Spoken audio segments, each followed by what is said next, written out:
Well, hello, beautiful people. How we doing today? We are back at it again. We are on the book "Excuse Me, Your Life Is Waiting" by Lynn Grabhorn, and this is part 22 of chapter 3.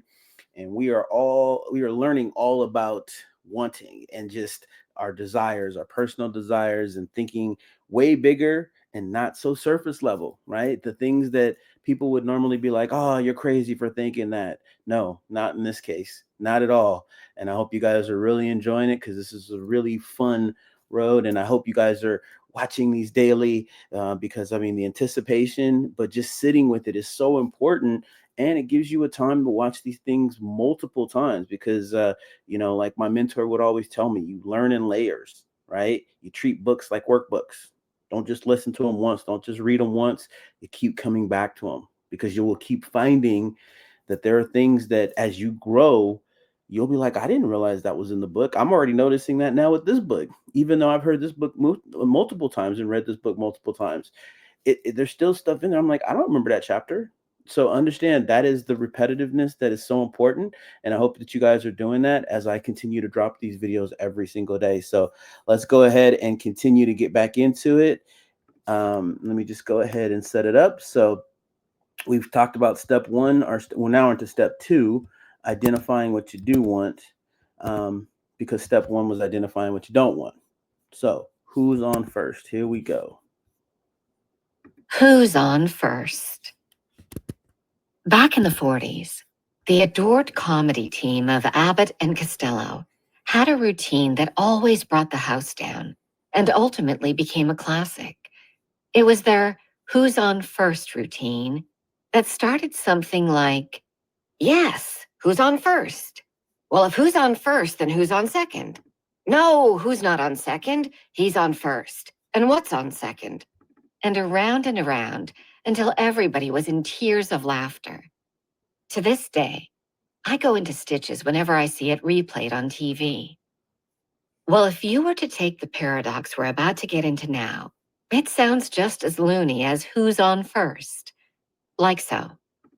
If I take all my don't wants, which make me feel bad, and turn them into wants, which are supposed to make me feel good, I still end up with something I know I don't have, which sure doesn't make me feel good, and something I'll probably never get anyhow, which makes me feel worse than I did before I started this whole stupid thing. Ah, 'tis a great predicament, because if you had it, you wouldn't want it. So the very act of wanting carries with it the rather obvious implication that you surely do not have it. And if you do not have it, how in the Sam Hill can you feel good about it until you get it? You can't. Not as long as you keep wanting things the old way. The dilemma comes from our thinking that the burden of acquiring what we want is all on us, that we're the ones who will have to figure out how to get it, how to come up with the money for it, how to arrange for it, how to make it happen. Once we get that far, our next thoughts are usually something like, oh, hell, that's just not possible, which invariably causes us to stop wanting. Right. Easy resolution, straight from our old programmed way of thinking. Right. The key. The key to having whatever your most divine heart desires, bar nothing, is finding a way to feel good about your want. Not wish for it, yearn for it, long for it, sigh for it, or feel discouraged about it, but just feel good about it. Remember, need is from fear, desire is from excitement. They are at the opposite ends of the vibrational pole. Hmm. So here we are in this quandary. We're wanting, which usually makes us feel bad, because not only do we not have what we want, we haven't the foggiest idea how to get it. The solution? Change the feeling. When you want something, hold your thoughts on that want for a few moments until some sort of feeling comes up, any kind. good or bad, red flag or green flag, doesn't matter. Then tune into that feeling. If you feel low instead of jazzed, disheartened instead of turned on, you're thinking about not having instead of having. You're thinking about the lack of what you want. On the other hand, if you're feeling even a twinge of excitement or a nice warm buzz, you're on target. The whole process of creating on purpose is about getting our thoughts off what we don't want, on what we do want, and keeping them there. Once we've gotten that far, our job is to find ways to feel good about those wants, instead of lousy when they're nowhere to be seen and would appear to have no way of showing up. So the question is, how do we get from down to up every time we think about a want? Because as soon as we're up, we're vibrationally overriding all those downer feelings we get when we're focused on the obvious fact that our want is nowhere in sight. Right. Becoming jazzed. We already know that the trick to turning a don't want into a want is to find ways to feel splendid about that want instead of discouraged. And it doesn't matter if it's an old one that's been locked away in your want closet for ages, or a brand new, fresh desire. The process is the same. So here's how we feel good.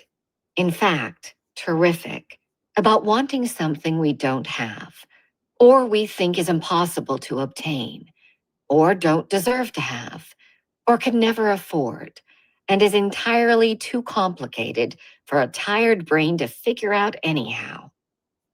This is the most important component of the law of attraction that is guaranteed to pull in wants rather than don't wants.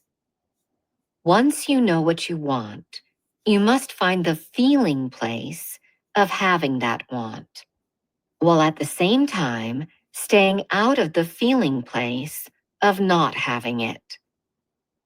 In other words, get jazzed about what it would be like to swim if you don't know how, rather than feeling embarrassed when everyone but you runs into the water. Get jazzed about yourself and your new job, rather than constantly crabbing about and feeling trapped in the one you have now. Get jazzed about your pride and accomplishment as you approach the platform to receive your well-earned degree, even if you haven't started classes yet. Get jazzed about what you want your new mate to be like and how great it will be being together. Get jazzed about what it will be like owning your own airplane and the joy and pride of flying friends and family all over the place. Now you're vibrating in harmony with your greater self. Your desires are joyously included in your vibrations, magnetizing, growing bigger each time you feel the reality of them for just 16 seconds. You've broken out of the negative vibrations of social consciousness to live in and vibrate in the only energies that are capable of drawing that want to you, the higher, hallowed frequencies of feel good. Once in that space, you and your want are literally pinging together. Instead of flying red flags and pinging in harmony with the lack of your desire, which means you'd be pulling in more lack, you're flying feel-good green flags and pinging in harmony with having it, whether it even exists yet or not. As long as you don't spend too much time worrying about why it hasn't shown up yet, that jazzed, stoked, turned on, high, happy vibration you feel when you think about having it will eventually magnetize it right into your lap. That's all it takes. Good feelings, One of the rather important elements of living that we as a species seem to have forgotten how to embrace as steady diet. The wise Okay. have it. Let's get that there. All right. Let's get back to it. Here we go. Wow. It definitely seems, I'm sure a lot of you guys are like, that's pretty simple.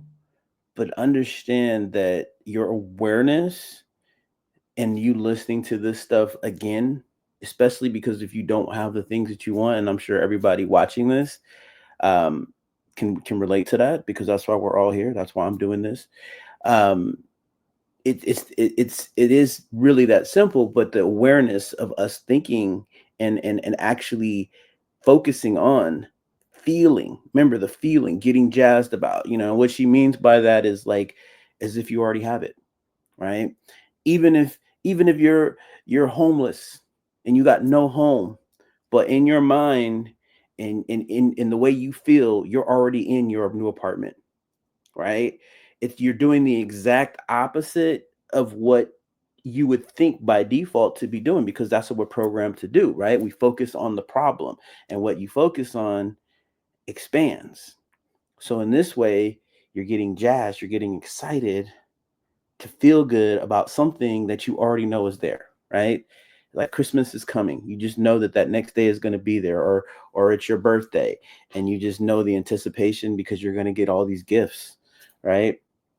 That's really what it's coming down to, and being able to monitor that in a way where you are in control of your thoughts and not the other way around, because again, we're thinking negative because that's the default way that a lot of us have been brought up. I know for myself, this is the things that I still have to continue to fight myself with, or challenge myself with. I don't like to call it fight with. I mean, my brain is just doing what it thinks is that I need to do to survive because it's all that it knows, right? But the more that I challenge that, the more the brain and subconscious is like, oh, okay, this is what you want now. It's safe to go do something different. So I hope you guys are really getting this. If you don't, make sense, or if you have questions, make sure that you guys comment down below. If you haven't already, like and subscribe. Make sure you guys hit that notification bell because I am going to be posting these every day. So make sure that you guys stay tuned for that. And until next time, you guys make it a great day. Take care.